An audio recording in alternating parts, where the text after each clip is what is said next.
السلام علیکم ورحمۃ اللہ وبرکاتہ۔ ایک بھائی نے بڑا ہی انٹرسٹنگ سوال پوچھا، انہوں نے کہا کہ بھائی قرآن کریم میں اللہ تعالیٰ فرماتا ہے کہ جب وہ کسی چیز کے تخلیق کا ارادہ کرتا ہے تو اس شے سے فرماتا ہے کہ ہو جا تو وہ ہو جاتی ہے، جیسا کہ سورہ یاسین میں اللہ تعالیٰ فرماتا ہے کہ انما امرہ اذا اراد شیئا ان یقول لہ کن فیکون، کہ اس کا تو کمال یہ ہے، اس درجہ کمال پر ہے وہ خالق و مالک کہ جب وہ کسی شے کا ارادہ کرتا ہے، اذا اراد شیئا ان یقول لہ، تو اس شے سے کہتا ہے، کیونکہ لہو کی ضمیر شے کی طرف راجع ہے کہ وہ شے سے کہتا ہے ہو جا کن فیکون، تو وہ ہو جاتی ہے۔ تو سوال یہ ہے ابھی تو وہ شے ہے ہی نہیں، وہ ہے ہی نہیں نا، ابھی تو اس نے تخلیق ہونا ہے، تو جب وہ ہے ہی نہیں، اس نے مورد وجود میں آنا ہے، تو باری تعالیٰ کہتا کس کو ہے؟ سمجھ آ رہی ہے بات؟ بھئی اگر میں کہوں کہ احمد یہاں آ جاؤ تو احمد کا ہونا ضروری ہے نا احمد کو یہاں بلانے کے لیے۔ اسی طرح ہم کسی بھی آبجیکٹ کو لے لیں، وہ ہوگا تو ہم اس کو پوائنٹ آف ریفرنس میں لائیں گے، تو ابھی تو تخلیق ہوا ہی نہیں، تو باری تعالیٰ کس سے کہتا ہے کہ ہو جا؟ اب بات سمجھ رہے ہیں میری؟ تو قرآن میں تو یہی ہے کہ جب وہ کسی شے کا ارادہ کرتا ہے تو اس شے سے کہتا ہے کہ ہو جا تو وہ ہو جاتی ہے، جب شے ہے ہی نہیں تو کہتا کس سے ہے؟ اب دیکھیں، اس کو میں ایکسپلین کرنے سے پہلے آپ کو قرآن کریم میں تو سورہ یاسین کی آیہ مبارکہ ہوگی نا، آیہ 82۔ اب میں آپ کو سورۃ الاعراف کی آیہ مبارکہ کا ایک ٹکڑا بتاتا ہوں۔ دیکھیں، اللہ سبحانہ و تعالی تخلیق فرماتا ہے اشیاء کو، چیزوں کو، دو چیزوں سے، دو طریقے سے، بلکہ دو طریقوں سے پیدا فرماتا ہے۔ ایک عالم خلق سے کہ اس کو درجہ بدرجہ تخلیق فرماتا ہے، جیسے تخلیق آدم ہو گئی، اس کے 7 مدارج ہیں، وہ میں نے آپ سے پہلے ذکر کی۔ اسی طرح زمین و آسمان کی تخلیق ہے، وہ درجہ بدرجہ ہوئی، مراحل میں ہوئی، 6 ایام 6 ادوار میں ہوئی۔ اچھا، پھر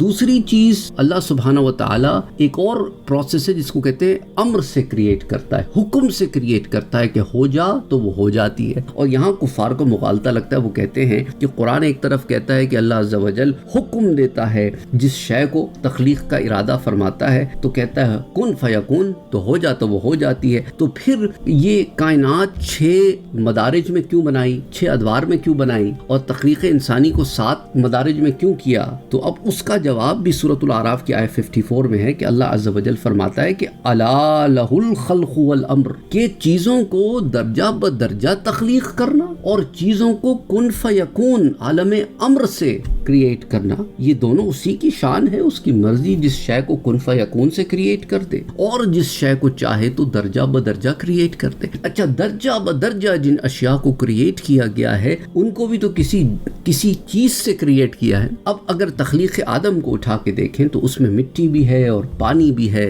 اور تپش بھی ہے اور ہوا بھی ہے، تو ان اجزاء کو بھی تو کریٹ کیا نا، پھر ان اجزاء سے اسے کریٹ کیا، پھر وقت گزرا کریشن پروسیس میں، وہ میں آپ کو پہلے بتا چکا ہوں۔ قرآن کریم میں وہ 7 درجات، وہ 7 سٹیجز آف ہیومن کریشن، پہلے آدم علیہ السلام کی جو کریشن تھی، اس کے جو 7 مدارج ہیں، وہ میں آپ کے ساتھ قرآن کریم کی آیات سے شیئر کر چکا ہوں۔ تو اب واپس اس آیت کی طرف آتے ہیں، تو جب وہ ہے نہیں تو کہتا کس سے ہے؟ اچھا، اب انسان کے بارے میں بھی اللہ تعالیٰ فرماتا ہے سورۃ الدہر میں، هل اتى على الانسان، هل اتى على الانسان حین من الدہر، کہ بے شک آدمی پر بھی ایک وقت گزرا ہے کہ لم یکن شیئا مذکورا، کہ جب وہ کوئی قابل ذکر شے نہ تھا، کوئی ایسی شے نہ تھا کہ جس کا ذکر ہو۔ تو کیا معنی سمجھ میں آیا اس سے؟ معنی یہ سمجھ میں آیا کہ انسان تو تھا لیکن قابل ذکر نہ تھا، اسے جانتا نہ تھا، کوئی پہچانتا نہ تھا، اس لیے اللہ نے یہ کہا کہ انسان پر ایک وقت ایسا گزرا ہے، انسان پر وقت گزرا ہے، معنی انسان تھا تو اس پر وقت گزرا ہے نا، لیکن اسے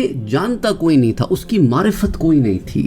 اچھا، اب اس آیہ مبارکہ کی مختلف تفاسیر، ایک تفسیر تو بعض علماء اس کی یہ کرتے ہیں کہ انسان پر ایک وقت ایسا بھی گزرا ہے، یعنی کہ اس سے مراد آدم علیہ السلام ہے، کہ ان کو درجہ بدرجہ کریٹ کیا، جب تدریجاً کریٹ ہو رہے تھے تو جانتا کوئی نہ تھا، یہاں تک کہ بشری پیکر کی صورت میں سب کے سامنے لا کے کھڑا کر دیا، پھر کہا کہ یہ آدم ہے تو سب نے جاننے لگ گئے۔ روحوں کو اللہ نے کریٹ کر رکھا تھا، کوئی جانتا نہ تھا، کسی کے علم میں نہیں تھی کہ روح بھی اللہ کی ایک مخلوق ہے، اسے اللہ نے بنا دیا لیکن ابھی عیاں نہیں کیا تھا۔ تو انسان ہے، انسان کا جز ہے نا روح بھی انسان مرکب ہے نا نفس کا، روح کا اور انسان جسم کا، ان تمام چیزوں کی ترکیب سے انسان مورز وجود میں آتا ہے، ان تمام چیزیں انسان بناتی ہیں۔ اس لیے انسان جو ہے وہ روح کی تخلیق سے تھا اور دنیا میں آیا تو بھی انسان ہی ہے۔ اب اس کو ایک بشر کا پیکر دے دیا گیا، ظاہر ہو گیا، وہ سب کے سامنے عیاں ہو گیا۔ پھر اس بشری پیکر سے روح کو جدا کر دیا گیا، بشری پیکر کو دفنا دیا گیا، لیکن روح زندہ ہے، باقی ہے، روح نہیں فنا ہوتی، قیامت میں بھی فنا نہیں ہوگی، کیونکہ قیامت جن شے پر آئے گی روح وہاں رہتی نہیں ہے، زمین و آسمان پر آئے گی نا، روح تو اس کا حصہ ہی نہیں، ہو تو برزخ میں رہتی ہے، اور اللہ کے علم میں ہے کہ برزخ کہاں ہے، وہ جانتا ہے۔ جنت اور جہنم بھی اس کا حصہ نہیں ہے، وہ بھی اس سے باہر کی اشیاء ہے۔ تو بہرحال ایک اس کی تفسیر یہ بھی ہو گئی کہ ایک ایسا وقت بھی گزرا کہ کوئی قابل ذکر شے نہ تھا، کیونکہ ایک مٹی کا خمیر تھا، کوئی جانتا نہ تھا۔ اور بعض مفسرین کے نزدیک یہاں انسان سے اس کی جنس یعنی آدم کی اولاد مراد ہے، کہ جب وقت حمل ہوتا ہے تو کوئی جانتا نہیں ہے کہ پیٹ کے اندر ہے، جب باہر آتا ہے تو پھر لوگوں کے سامنے عیاں ہوتا ہے، لوگ جاننے لگتے ہیں۔ لیکن جو ماں کے پیٹ میں جو اتنا وقت گزارتا ہے تو ہوتا تو ہے انسان، لیکن قابل ذکر کوئی شے نہیں ہوتا۔ تو تفسیر کبیر میں اس پر بحث آئی ہے اسی ضمن میں۔ تو بہرحال ایک یہ ہے۔ دوسرا اس کے اندر دو میں نے آپ کو پوائنٹ آف ویوز بتا دیے ہیں، ایک اور پوائنٹ آف ویو بتاتا ہوں جس میں حضور صلی اللہ علیہ وآلہ وسلم کی عظمت اور شان کا پہلو بھی نکلتا ہے کہ آدم علیہ السلام پر ایک زمانہ ایسا گزرا کہ ان کا کہیں ذکر نہ تھا، جبکہ اللہ تعالیٰ نے کائنات وجود میں آنے سے پہلے ہی حضور صلی اللہ علیہ وآلہ وسلم کا ذکر جاری فرما دیا تھا، اور یہ علم عالم ارواح میں محدود تھا کہ اللہ نے ارواح کو کریٹ کیا، ان ارواح میں سے اللہ نے انبیاء کی روحوں کو چنا، ان کو ایلیویٹ کیا، ان کو ایلیویٹ کرنے کے بعد ان سے ایک وعدہ لیا، اس وعدے میں اللہ نے حضور صلی اللہ علیہ وآلہ وسلم کا ذکر کر کے اسے عام کر دیا، اور اس سے پہلے کسی اور کا ذکر عام نہ تھا۔ تو قرآن کیا کہتا ہے سورہ آل عمران میں وَإِذْ أَخَذَ اللَّهُ مِيثَاقَ النَّبِيِّينَ لَمَا آتَيْتُكُم مِّن كِتَابٍ وَحِكْمَةٍ ثُمَّ جَاءَكُمْ رَسُولٌ مُّصَدِّقٌ لِّمَا مَعَكُمْ لَتُؤْمِنُنَّ بِهِ وَلَتَنصُرُنَّهُ قَالَ أَأَقْرَرْتُمْ وَأَخَذْتُمْ عَلَى ذَلِكُمْ إِصْرِي قَالُوا أَقْرَرْنَا قَالَ فَاشْهَدُوا وَأَنَا مَعَكُمْ مِنَ الشَّاهِدِينَ۔ اور یاد کرو جب اللہ نے انبیاء سے وعدہ لیا کہ میں تمہیں کتاب اور حکمت عطا کروں گا، پھر تمہارے پاس وہ عظمت والا رسول تشریف لائے گا جو تمہاری کتابوں کی تصدیق فرمانے والا ہو، تو تم ضرور ضرور اس پر ایمان لانا اور ضرور ضرور اس کی مدد کرنا۔ اللہ نے فرمایا اے انبیاء کیا تم اس حکم کا اقرار تم نے کر لیا اور اس اقرار پر میرا بھاری ذمہ لے لیا؟ سب نے عرض کی کہ ہم نے اقرار کر لیا۔ اللہ نے فرمایا تو اب ایک دوسرے پر بھی گواہ بن جاؤ اور میں خود بھی تمہارے ساتھ گواہوں میں سے ہوں۔ تو حضور صلی اللہ علیہ وآلہ وسلم کا ذکر عام ہو گیا، اور آدم علیہ السلام نے کو اپنی پیدائش کے بعد انہوں نے عرش پر حضور صلی اللہ علیہ وآلہ وسلم کا نام پاک لکھا ہوا دیکھا، جو حضرت عمر رضی اللہ تعالی عنہ والی روایت میں بھی موجود ہے، معجم الصغیر میں آتی ہے، اسی طرح اور کئی کتب میں آتی ہے کہ حضرت آدم علیہ السلام جب دنیا میں تشریف لائے اور انہوں نے اللہ سے دعا کی تو انہوں نے اس دعا میں حضور کا وسیلہ بھی لیا کہ اللہ تیرا نام بابرکت ہے، اے اللہ میں محمد کے وسیلے سے سوال کرتا ہوں تو میری مغفرت فرما۔ تو اللہ عز و جل علیم ہے، سب جاننے والا ہے۔ سوال کیا کہ آدم تو نے محمد کو کیسے جانا؟ تو آدم علیہ السلام نے کہا کہ اے اللہ جب میں نے جنت میں سر اٹھایا تو عرش کی طرف دیکھا، یہ لکھا ہوا پایا کہ لا الہ الا اللہ محمد الرسول اللہ، تو میں جان گیا کہ تیری بارگاہ میں اس شخص سے زیادہ کسی کا مرتبہ اور مقام نہ ہوگا جس کا نام تو نے اپنے نام کے ساتھ لکھا ہے۔ تو اللہ نے آدم کی طرف وحی کی کہ آدم یہ تیری اولاد میں سے سب سے آخری نبی ہیں اور ان کی امت تمہاری اولاد کی امتوں میں سب سے آخری امت ہے، اور اگر وہ نہ ہوتے تو اے آدم میں تمہیں پیدا نہ کرتا۔ تو دنیا میں اسی طرح حضور کی تشریف آوری سے کئی سو سال پہلے حضرت عیسیٰ علیہ السلام اپنی قوم سے مخاطب ہو کر ان سے کہتے ہیں، سورہ صف میں آتا ہے نا وَإِذْ قَالَ عِيسَى ابْنُ مَرْيَمَ يَا بَنِي إِسْرَائِيلَ إِنِّي رَسُولُ اللَّهِ إِلَيْكُمْ مُصَدِّقًا لِمَا بَيْنَ يَدَيَّ مِنَ التَّوْرَاةِ وَمُبَشِّرًا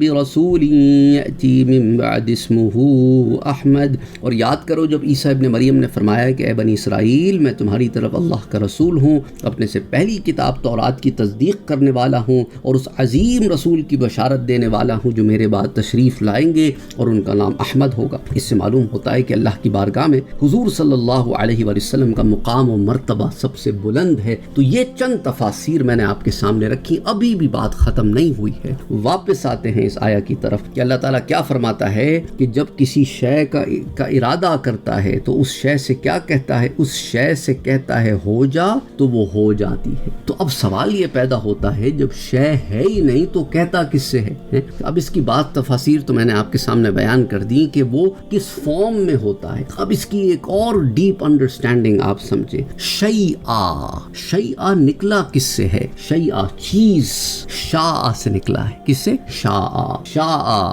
اللہ کے حکم، اللہ کی اذن، اللہ کی مرضی، اللہ کی چاہت۔ انشاءاللہ اگر اللہ نے چاہا، بولتے ہو نا ما شاء اللہ، جو اللہ چاہے۔ تو شیء کس شے سے نکلا؟ چاہت سے۔ کیوں؟ کیونکہ چاہت شاء ہے، شاء سے یشاء نکلا، شیء نکلا۔ تو اب جب اللہ نے چاہا، کس کو چاہا؟ اس چیز کو چاہا جسے بنانا چاہتا ہے، تو اس چاہت کو حکم دیا کہ اے چاہت تو ہو جا، تو وہ چاہت ہو گئی۔ سمجھ میں آئی بات؟ جب اس نے اپنی چاہت کو چاہا تو اپنی چاہت کو چاہا تو حکم دیا کہ میری چاہت، میرا ارادہ تو اب ہو جا، تو وہ ارادہ مورز وجود میں آ گیا، کریٹ ہو گیا۔ تو اسی لیے کیا کہا؟ انما امرہ اذا اراد شیئا، جب اس نے کسی شے کا ارادہ کیا تو ان یقول لہ، تو اس کے علم میں تو وہ شے ہے نا، اس کے علم میں تو ہر شے ہے۔ تو اس نے جس علم میں موجود شے کی تخلیق کے ارادہ چاہا، اس چاہت سے کہا ہو جا، تو وہ چاہت اب سامنے آ، تو یہ عالم امر کی تخلیق ہو گئی۔ تو اس لیے اللہ تعالیٰ بعض اشیاء کو عالم خلق میں بناتا ہے اور بعض کو عالم امر میں بناتا ہے۔ امید کرتا ہوں کہ اس سے اب آپ کو بات سمجھ میں آ گئی ہوگی۔ تو اب اس سے اندازہ کرو کہ انسان کی کیا اعلیٰ ویلیو ہے کہ اللہ سبحانہ و تعالیٰ نے اس کا خاص طور پر یہ ذکر کیا کہ اللہ عز و جل نے انسان پر بھی ایک وقت ایسا گزارا ہے جب وہ اللہ کی چاہت میں تھا، تو اللہ نے چاہا کہ اس چاہت کو ظاہر کر دے تو ظاہر کر دیا، پہلے روح بنا کے ظاہر کر دیا، پھر ارواح میں محمد مصطفیٰ کا ذکر کر کے انہیں ظاہر کر دیا صلی اللہ علیہ وآلہ وسلم، انبیاء کو باقی روحوں میں امتیاز بخش کے انبیاء کو ظاہر کر دیا، پھر آدم کو بشری پیکر بنا کے ایک روح کو ادھر ڈال دیا، اور پھر سب کے سامنے عیاں کر دیا کہ اب ان کی اولاد سے آگے ساری انسانیت نے چلنا ہے۔ پھر آدم علیہ السلام کے سامنے محمد مصطفیٰ کو ظاہر کر دیا، ان کی عظمت کو ظاہر کر دیا، اور تمام انبیاء نے اپنی اپنی امتوں کو حضور کی آمد کا پیغام دیا، تو حضور کے ذکر سے حضور کو ظاہر کر دیا، وَرَفَعْنَا لَكَ ذِكْرَكَ، اور آپ کے ذکر کو بلند کر دیا آپ کے لیے۔ تو بہرحال بہت سارے اس میں معاملات ہیں، تو اس لیے میں نے آپ کے سامنے وہ تمام تفسیریں اور آراء رکھ دی ہیں جو مختلف علماء نے مختلف لیول پر بیان کی ہیں اپنے۔ یہ بڑا زبردست انٹرسٹنگ سوال تھا جو آیا تھا، آپ کامنٹ سیکشن میں ضرور بتائیے گا کہ آپ کو آج کا درس کیسا لگا۔ السلام علیکم ورحمۃ اللہ وبرکاتہ۔